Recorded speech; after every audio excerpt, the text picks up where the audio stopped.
Wife gave birth while we were separated despite my infertility. Now she's angry. I want a paternity test. Everything is happening so fast that I've had barely any time to think, so I apologize in advance if I missed anything. I promise to put a proper update once I've gathered my thoughts, but for now, I just need to let this out. I have been married to my wife for 4 years. We met at a party, dated for a year and a half and got married. We both wanted to have kids, so after our marriage, we kept trying. We tried for 2 years without success and eventually started seeing doctors. After lots of expensive checkups, multiple appointments and a lot of disappointment, we found out that I'm infertile. Doctors told me that there is nothing we can do except hoping for a miracle. Now, this put a massive strain on our relationship. We tried to get over it, but my wife wanted desperately to be a mother and that was probably never going to happen with me. It got to a point where we were barely talking to each other and grew more distant every day. We separated 6 months ago and were going to get a divorce until my wife reached out to me recently. She said that she wanted to get back together and that she had changed her mind about having kids. I was shocked to hear it but happy at the same time. I still love her very much, and if having children wasn't an issue anymore, then why wouldn't we get back together, right? That's what I thought as well, until what happened last week. I was at work when I got a call from my sister-in-law, who sounded extremely frantic. She could barely speak, but she managed to tell me that my wife is in the hospital and that I needed to get there as soon as possible. This obviously sent me into a panic. I kept asking sister-in-law what happened and if my wife was alright, but she wouldn't tell me anything, just saying again and again that I needed to be there. I rushed out of work to reach the hospital. On the way I couldn't help but wonder how my sister-in-law found out that something had happened to my wife before I did, because I'm pretty sure I'm still listed as her emergency contact. But at that point, I was so scared and worried about my wife that I barely even thought about this. In hindsight, I feel like that was my instinct trying to give me a warning about what was about to come. I reached the hospital and was rushed to the emergency room because that's where sister-in-law had told me my wife was. When I finally reached and saw my sister-in-law, I asked what happened and she refused to answer me, only saying that she needed medical attention. Frustrated and absolutely terrified, I stopped a nurse who asked around and told me something that I could never have guessed in a million years. She told me that my wife was giving birth. For a moment it was like someone had sucked all the air out of my lungs. I stared blankly at the nurse and my sister-in-law for a moment before walking out without a word. My sister-in-law tried to stop me, but I knew there was no point. My marriage was over. I needed to leave. Now for the context. Why does my wife giving birth mean the end of our marriage? Well, as I said, we had gotten very distant by the time we separated. The last fertility doctor we saw was in January of this year, who said the same old things about my infertility.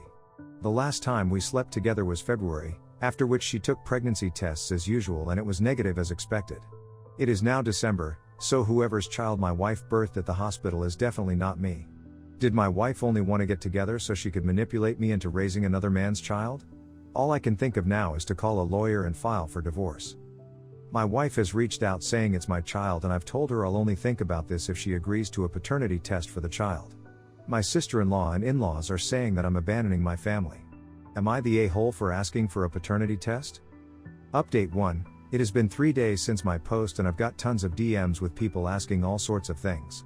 I will try to address all your questions, but I'm obviously going through a lot right now, so bear with me. My soon-to-be ex-wife and former sister-in-law have reached out to me, and although I tried my best to avoid them, after a point of time I just had to pick up the phone. My wife told me that the baby is mine and that I can't just abandon them. I told her that's impossible and that I have the dates of our last doctor's visit and pregnancy tests on my phone. We used to closely monitor her ovulations and our attempts to increase the chances of conception, and that I know it is impossible for that child to be mine.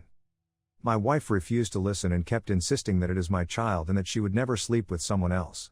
She told me that pregnancy tests could be wrong and she's sure that it's our child. I asked her if I could do a paternity test and she absolutely freaked out. She got really angry and said that I was being hurtful and selfish by asking her to do that even though we have spent years trying. She also told me that we should consider this child a gift and a miracle and raise it together. I told her that I'm not doing anything without a paternity test and hung up. Soon after that, I started getting calls from my sister-in-law and my in-laws. All of them tried to make me feel bad about what I was trying to do and told me that a paternity test is insensitive and unfair to my wife.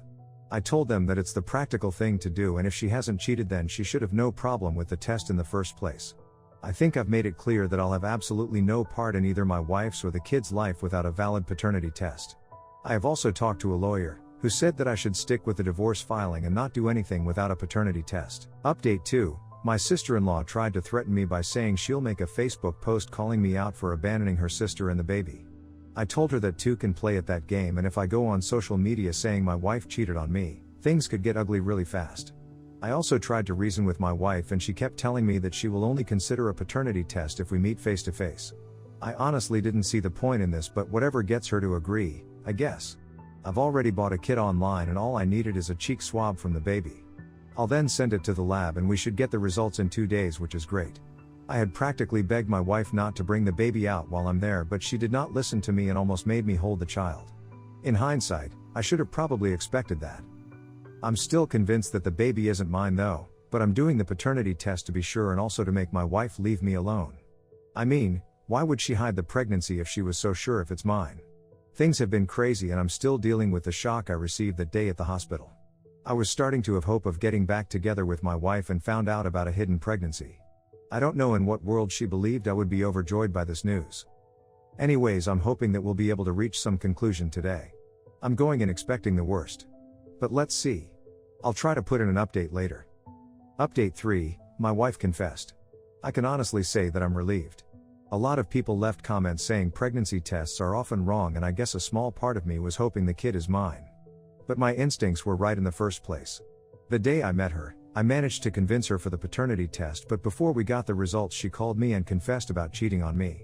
She said it happened during the last few months of our relationship, or so she says. At this point, I can't believe anything that she says.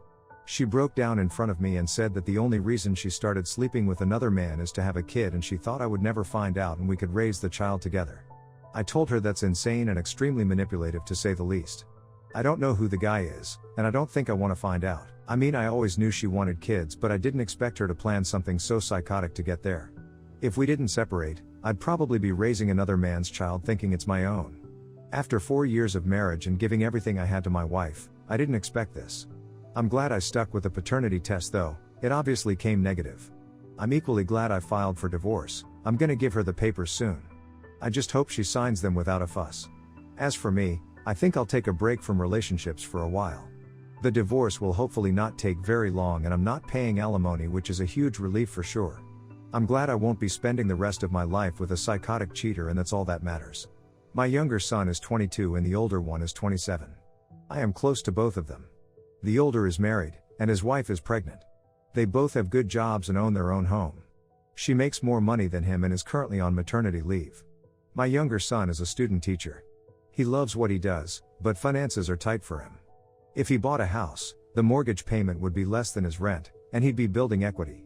Although this is his dream, right now he can't get approved because of income, and he doesn't have enough saved for a down payment plus the closing costs. I told my son I would co-sign his loan because I know he will be able to pay as he always pays his rent. I also said I would pay $8,000 towards his down payment, leaving him with probably just a few thousand more of the down payment and then the closing costs. My family thinks I am showing favoritism to my younger son. When my older son and his wife bought their house, they received no financial assistance from me. This is true, but they easily qualified for their loan and didn't need a cosigner because of their dual incomes. They had the money saved for their down payment and closing and didn't need help from me. I gifted them antique furniture that belonged to my mother and bought them a washer and dryer. I don't know the value of the furniture, but the washer and dryer set was over $2,000. My family said I should split the $8,000 and give half to my older son and his wife for the baby and half to my younger for his house. I remember how expensive babies are, but I don't think they need that $4,000. My daughter-in-law is going to open an education savings account for the baby when she is born, and I intend to make annual contributions to that, which I feel will be more beneficial in the long term than a one-time gift of an unneeded $4,000 that will just get spent on toys or baby furniture, probably. Still, my cousin made me worried when she said my decision might impact my relationship with my older son and future granddaughter. I don't believe in the idea of fairness for the sake of fairness. I think it's better to give what is needed when it is needed rather than constantly be balancing accounts. Am I being an a-hole? Update: I had dinner with my son and daughter-in-law to talk as many suggested. At first, we mostly talked about the baby. It is very exciting.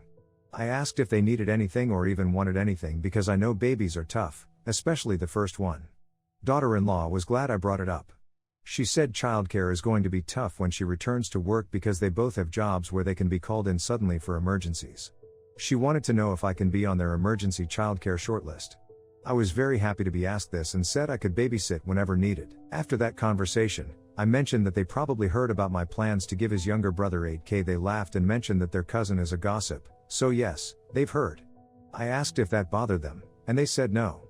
They said they knew I would give them money if they asked for it/needed it. This took a huge weight off my mind. And I reminded daughter-in-law to give me the education savings fund's details as soon as she sets up the fund. She promised she would. So it's all good. Thank you for the advice. Background: my wife and I had just gotten engaged at Disney World in Orlando. We're from Britain and this trip was expensive. It was my wife's first time and she'd always dreamed of going. Naturally, my wife was so excited to see the fireworks at Magic Kingdom. I've been going since I was a kid, so I knew that we needed to get to the front of the castle early. It's the kind of show where projections play over the castle, and she's 4'11". A cast member arrived and asked us to step back all the way until we had our toes on a line on the ground. She informed us that this was for safety reasons and that under no circumstances should we cross the line during the show. She stood directly in front of us. We had about 5 minutes to go when a family started shoving through behind us. I felt them shove my back and I hobbled over the line, so quickly stepped back. They were sort of squished against us and the people behind. Just then, I heard a sigh and a mutter of coming from behind me. I looked around to check it out. The dad caught my eye when I turned around. Maybe you folks could let the kids enjoy the show? They can't see the castle from behind all of these adults. Now, under ordinary circumstances, I would let my family step ahead. But there were a few factors to consider. 1. We were already flush against a line that we weren't allowed to cross, courtesy of a very dutiful cast member, and if they stepped ahead they'd be over the line and be forced to step back, and we'd all be crushed together. 2. This man didn't just want to let his youngest through to stand in front, he wanted to let his family through. Except for the kid, they were all far taller than my wife. 3. We had been waiting for nearly 2 hours. They arrived minutes ago. My wife had never been able to do anything like this growing up. It may seem silly, but this was massive for her. I wasn't about to let it get ruined. So, I told him that no one could get in front. That there was maybe room for his kid if she stood back far enough, but that there was a line on the floor. I also told him we had been here for a long time to get a good view and he should do the same. This enraged him. He started to say things like people are cruel and what lovely people you folks are. I hope you're very pleased with yourselves, a-holes. When the show started, his kids started saying, "Daddy, I can't see." I made a gap for her alone to come through, but her dad barged through with her and over the line. He was immediately sent back through by a cast member and this only angered him further. His kids started crying. Dad spent the next 5 minutes loudly telling us that we were the reason she was upset, demanding we look at her, etc. It was awful. The worst part was he started to step up the back of my heels and push so far up against me that I was struggling to stay up. This story has mixed opinions from everyone I tell it to. What do you think?